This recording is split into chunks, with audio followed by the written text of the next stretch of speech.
one of the things that, as you were talking about going back to Genesis, that's exactly what Jesus did.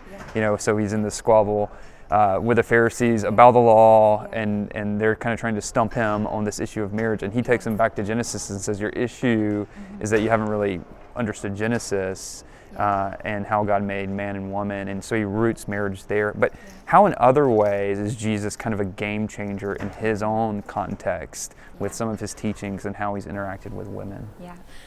I mean, the way Jesus treats women is actually remarkable. I mean, it's just watching his interactions with women throughout the Gospels, that alone makes me think this is a man that I want to follow.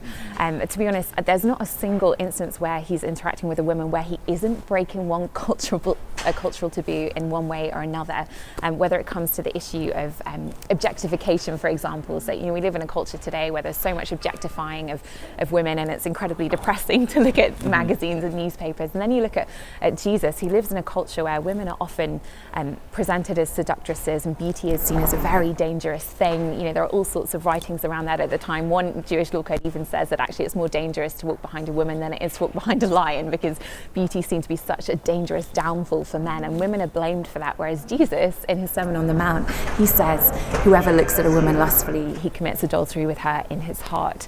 And that's just such a turning over of a cultural tradition of that time. Jesus is saying, don't just blame a woman if you're struggling in this area, but actually look to yourself, look to your own heart, and take responsibility. And in a way, it's going right back to Genesis and saying, don't objectify a woman, but see her as someone who's made in the image of God. Another example would be education. We take this for granted, but actually education at that time was discouraged if you're a woman, and yet Jesus encourages women alongside the men to learn from him. Just to be a disciple means to be a learner, and we have this beautiful text, in the Gospel of Luke where Mary's been called back to the kitchen, and actually Jesus says, no, Mary's chosen what is better. I want her to stay here and learn, and she's actually sitting at his feet, which is really symbolic of being a disciple of a rabbi. It's just this beautiful affirmation of her intellect, of her spiritual curiosity, and I think that's what we really see in the life of Jesus, that time and again, the women who are outcast, culturally, that, a woman who's been bleeding for years, no one will touch her because it's taboo, and Jesus, heals that woman. You have the prostitute who's being dismissed by culture, and, all the Pharisees are horrified when she comes and cries over Jesus and touches him, and then Jesus says, no, that was such a beautiful act of worship, and that will never be forgotten, and actually she's done for me what none of you did. So I think we just see this amazing treatment of women by Jesus, and I think when you actually look at who Jesus is, it's very hard to say Christianity isn't for women when Christ himself couldn't have been more explicit in the way that he loved them. It's, again, some irony here in that here we have this objection, the Bible is misogynistic, and then when you actually go to the Bible, whether starting in the Old Testament, looking at the ancient Near Eastern context, and then when you come to Jesus, it actually becomes something for Christianity.